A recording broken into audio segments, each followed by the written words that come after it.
Alright, what's good, YouTube? It's your boy Charles, the face of Trade Tables, and we're here at Wild Things Games for our local vlog for the day.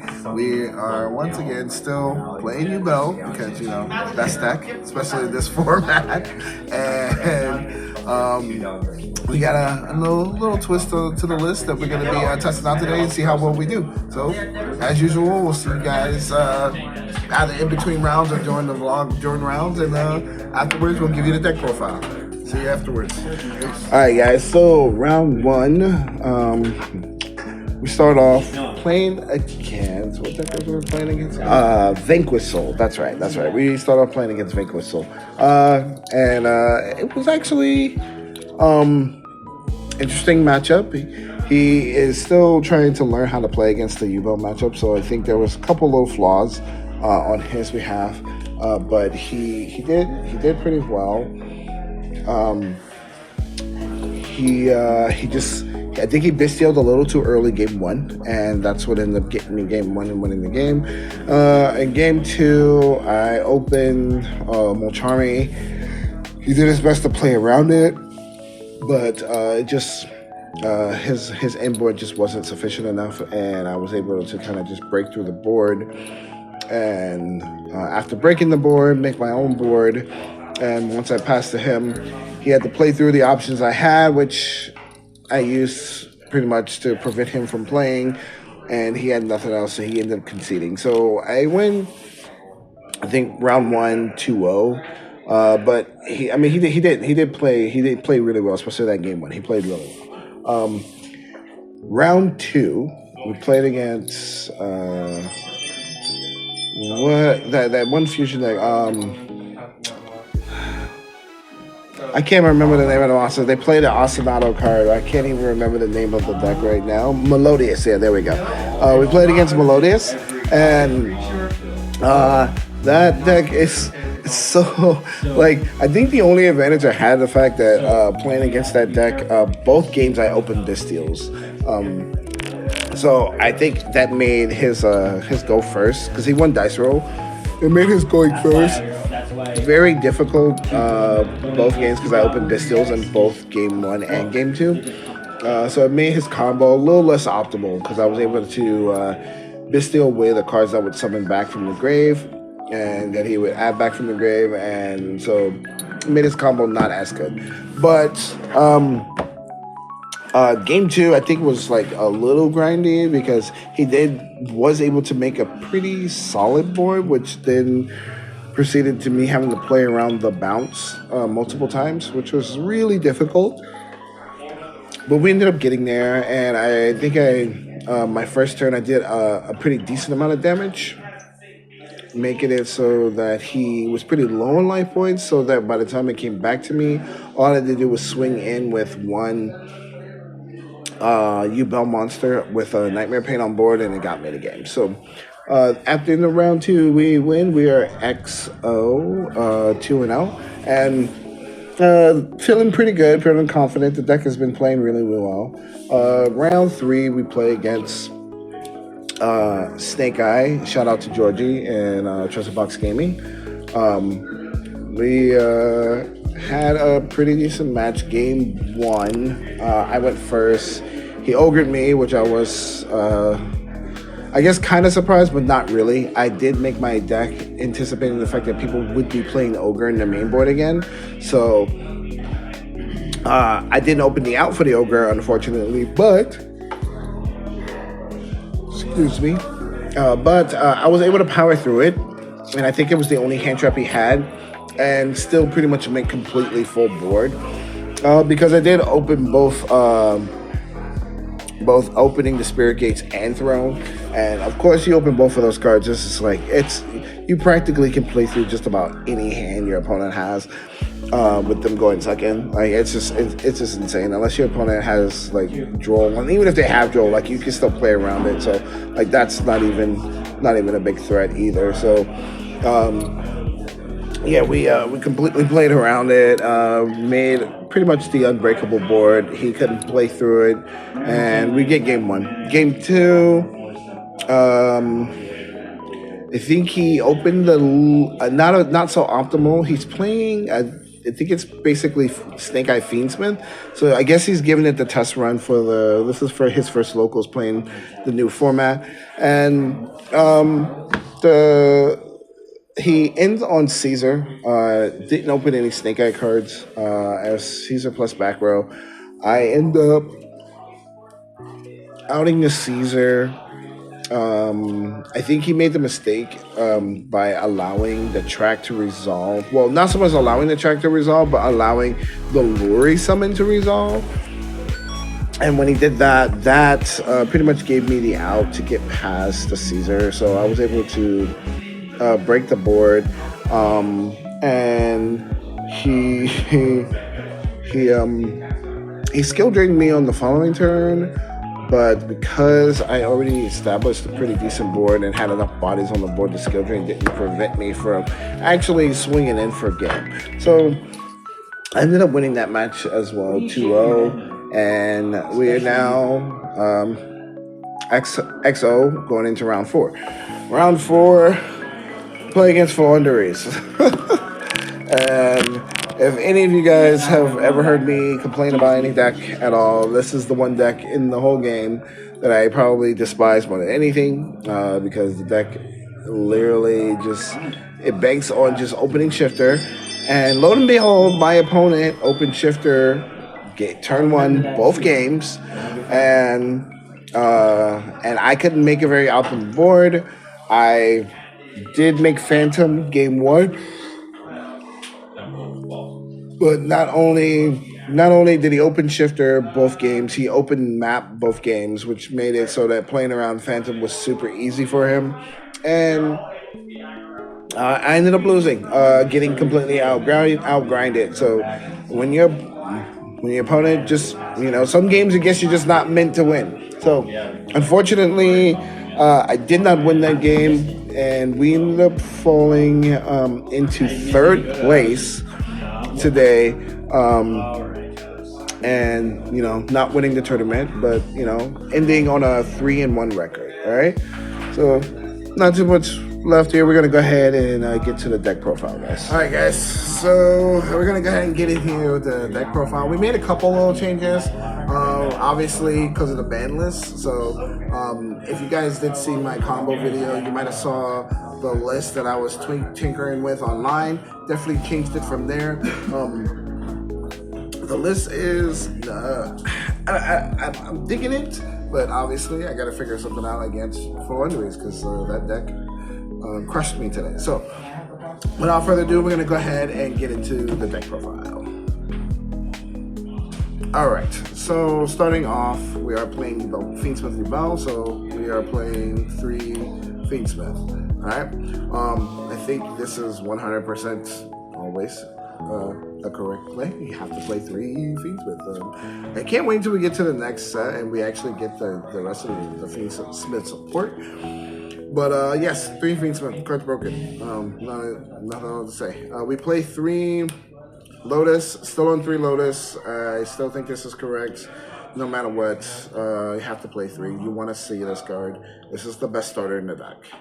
I am on 2 Gray Squirmer.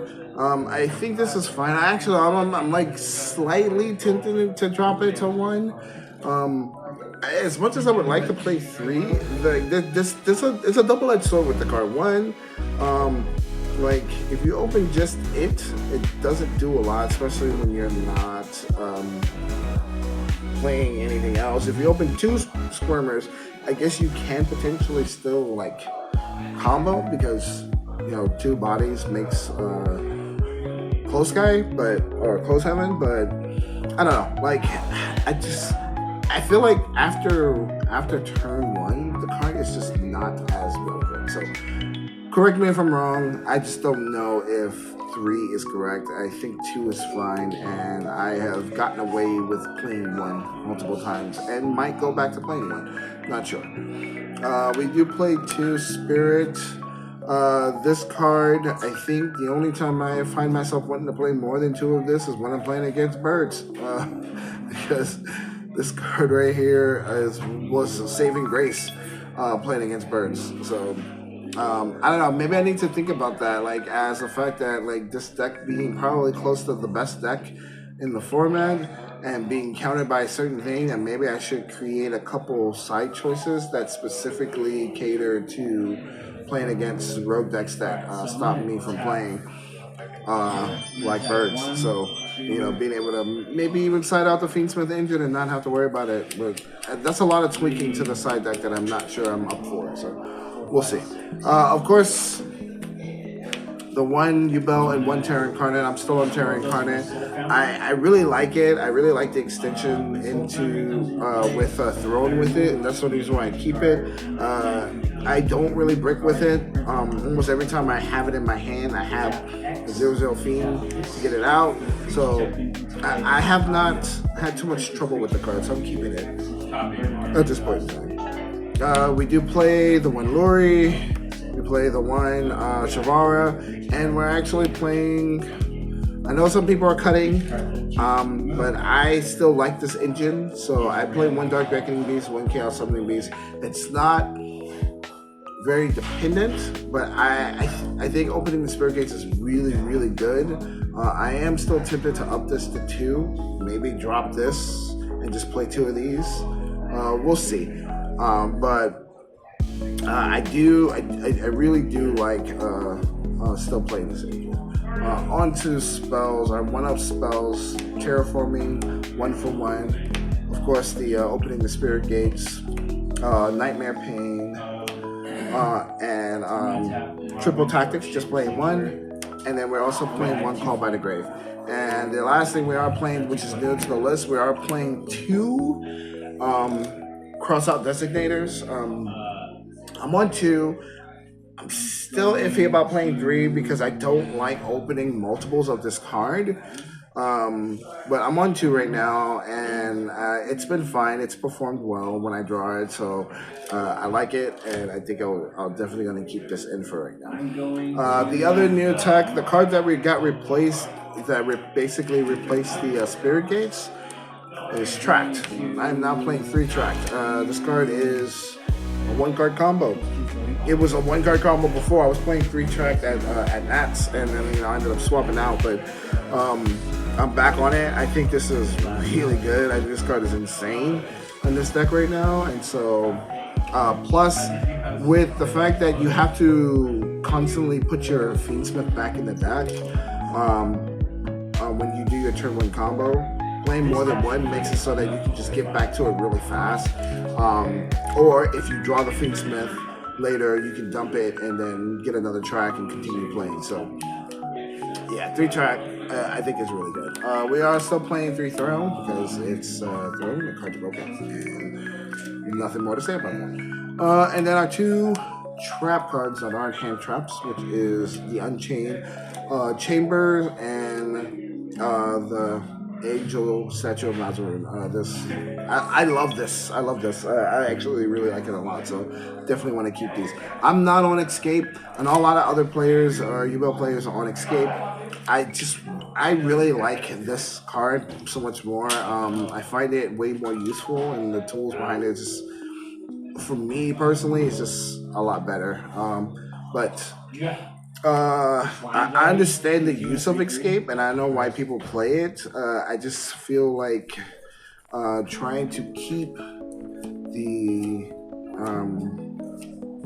rage on the board just leads to a lot of unnecessary stuff, like getting your cards distributed away and stuff like that. Which people, don't get me wrong, like if people may not be.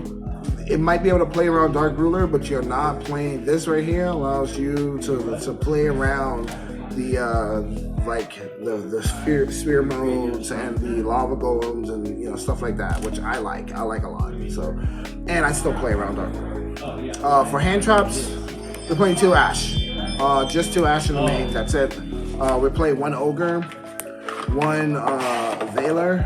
These are excess, mostly for the fact that they are good cross-out targets, and then the cards themselves are pretty solid. We play 1 of each Bestial, and then 3 Emperor.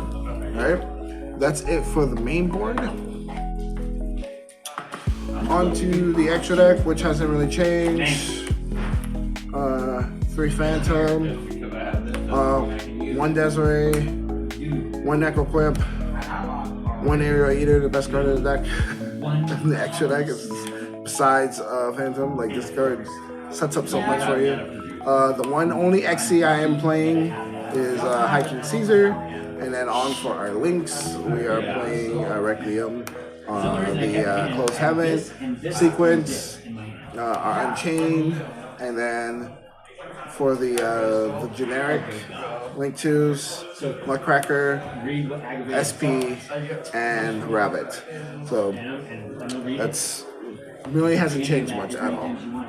Last, real quick, we'll just run down the side deck. Nothing too crazy since the regionals, or we are still playing this Spooky Dogwood. I think in addition now we are citing friggin' Nibiru. I think I don't know. I might put 1 in main. I got a regional coming up, so I'm still anticipating, thinking about all the options and what will make the deck just its best and full capacity. But I might put at least 1 in the main with a cross out with the 3rd cross out. I haven't decided yet, but yeah, we are citing Nibiru now. I think it's worth citing. It's not great against the mirror match. You have to open the mirror plus another hand trap, and that other hand trap usually has to be something like Veiler or Imperm. Otherwise, it just doesn't do enough. So, Mulch Army, this card's crazy. So, I absolutely think this card is worth playing. We are doing 1 Droll. I just threw this in because the card that I wanted to put in, I misplaced. And so this was just a last minute throw in this morning. I was supposed to be playing the other trap card, the Silicate trap trick or whatever for the rabbit. That's what this was supposed to be in place for. Because I honestly don't fear Droll at all. Like, unless I just open a very drollable hand, like this card, this card is kind of fake against Yubel, so I wouldn't suggest citing this. We are playing hand trap, back row hate, which is, Duster and 3 Cyclones, and my time card. Actually think I'm going to be keeping this in. Now that we no longer have Lacrima, I do need to have a time card just in case I'm grinding against, like, the Runic decks or any other control deck that I might need to get a sneak in a game 3 win. This card is just worth playing. So, but that's it. The deck performed well. I didn't have any problems playing it. It's just Shifter's a card and Birds are kind of sacky. So I didn't win the tournament today, but we did well and the deck performed well. So hopefully next time we're around, we'll do better and we'll win the tournament and get prizes, and hopefully be prepared for regionals coming up in Washington. And we definitely will be vlogging that, guys, so stay tuned. All right, this is your boy Charles, the face of Trade Table. Oh, and one more thing, please, guys, like and subscribe. It helps the channel a lot. It also helps with our the YouTube algorithm so that we can actually be seen. So if you guys please like the videos, it helps, and subscribe. We are on the goal to get 1,000 subscribers. If we can get 1,000 subscribers by the end of this year, like our goal is, we will do another giveaway. And my good videographer here, he does very good work, so we can definitely get another field center done and do a giveaway. We actually will be even open to ideas on what kind of field center you guys would like a giveaway for. So keep that in mind. All right, signing out. Peace.